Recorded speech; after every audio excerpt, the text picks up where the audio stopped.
காலை எழுந்தது முதல் இரவு தூங்கும் வரை செல்போனில் சாட்டிங், பேச்சு என்று பொழுதை கழித்த மனைவியை கணவன் கொலை செய்துள்ளார். மனைவியின் உடலில் பாறாங்கல்லை கட்டி கிணற்றில் வீச 2 நாட்களில் உடல் மிதந்துள்ளது. உடலை மீட்டு குழி தோண்டி புதைத்துள்ளனர். அடுத்தடுத்த அதிர்ச்சி சம்பவங்களின் பின்னணி என்ன?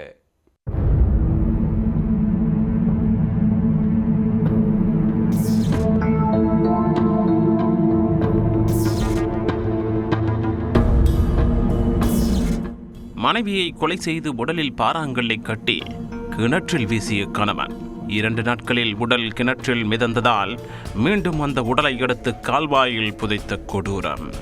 நடந்தது என்ன? ஆந்திர மாநிலம் கர்னூல் மாவட்டம் பீரோலு கிராமத்தைச் சேர்ந்தவர்கள் வெங்கடசாமி, லட்சுமி தம்பதி.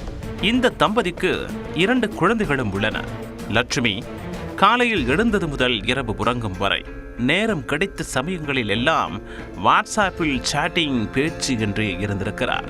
லட்சுமியின் நடவடிக்கை மீது கணவன் வெங்கடசாமிக்கு சந்தேகம் ஏற்பட்டிருக்கிறது. மனைவிக்கு வேறு ஒரு நபருடன் தொடர்பு இருப்பதாக வெங்கடசாமி நினைத்த நிலையில் இது குறித்து மனைவியிடமும் கேட்டிருக்கிறார்.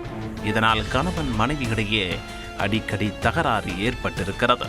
ஒரு கட்டத்தில் இருவருக்கும் இடையிலான பிரச்சனை முற்றிப்போன நிலையில் மனைவி லட்சுமியை தீர்த்து கட்டுவதற்கு முடிவு செய்த கணவன் வெங்கடசாமி தன்னுடைய சகோதரர்களான வெங்கட்ரமணா, ஸ்ரீனிவாசலு ஆகியோரிடம் இது குறித்து தெரிவித்து உதவியும் கேட்டிருக்கிறார்.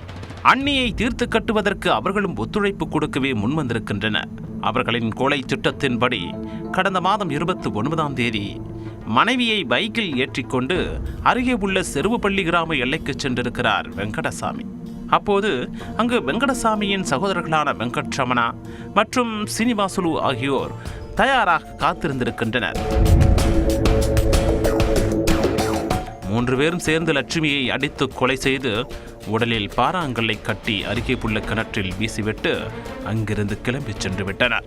2 நாட்கள் கடந்த பின்னர் வெங்கடசாமி அந்த கிணற்றுக்கு சென்று பார்த்தபோது லட்சுமியின் உடல் அந்த கிணற்றில் மிதந்து கொண்டே இருந்துள்ளது. இதனால் லட்சுமியின் உடலை கிணற்றிலிருந்து உடனே வெளியே எடுத்து அந்த பகுதி வழியாக செல்லும் கால்வாய்க்கு எடுத்துச் சென்று குழி தோண்டி புதைத்து விட்டார். தன்னுடைய மனைவியை காணவில்லை என்று நந்திவர்க்கம் காவல் நிலையத்தில் வெங்கடசாமி புகார் ஒன்று அளித்தார். லட்சுமியை காணாதது பற்றி தகவல் அறிந்த அவருடைய குடும்ப உறுப்பினர்கள் வெங்கடசாமியின் நடவடிக்கைகள் மீதுதான் தங்களுக்கு சந்தேகம் இருப்பதாக புகார் கொடுத்தனர். அந்த புகாரின் அடிப்படையில் வழக்கு பதிவு செய்த போலீசார் வெங்கடசாமியின் நடவடிக்கைகளை தீவிரமாக கண்காணித்தனர். அப்போது கடந்த மாதம் 29ஆம் தேதி வெங்கடசாமி, அவருடைய சகோதரர்கள் ஆகியோர் ஓரிடத்தில் ஒன்றாக கூடியிருந்ததை செல்போன் சிக்னல் மூலமாக போலீசார் உறுதிப்படுத்திக் கொண்டனர்.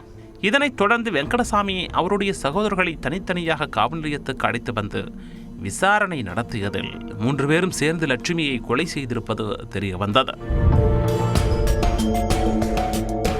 லட்சுமியின் உடலை கிணற்றில் வீசியது, பின்னர் மீண்டும் கிணற்றிலிருந்து தூக்கி கால்வாயில் புதைத்தது என அனைத்தையும் ஒன்று விடாமல் ஒப்புக்கொண்டுள்ளனர். 3 பேரையும் கைது செய்துள்ள போலீசார் நீதிமன்றத்தில் ஆஜர்படுத்தி சிறையில் அடைத்துள்ளனர்.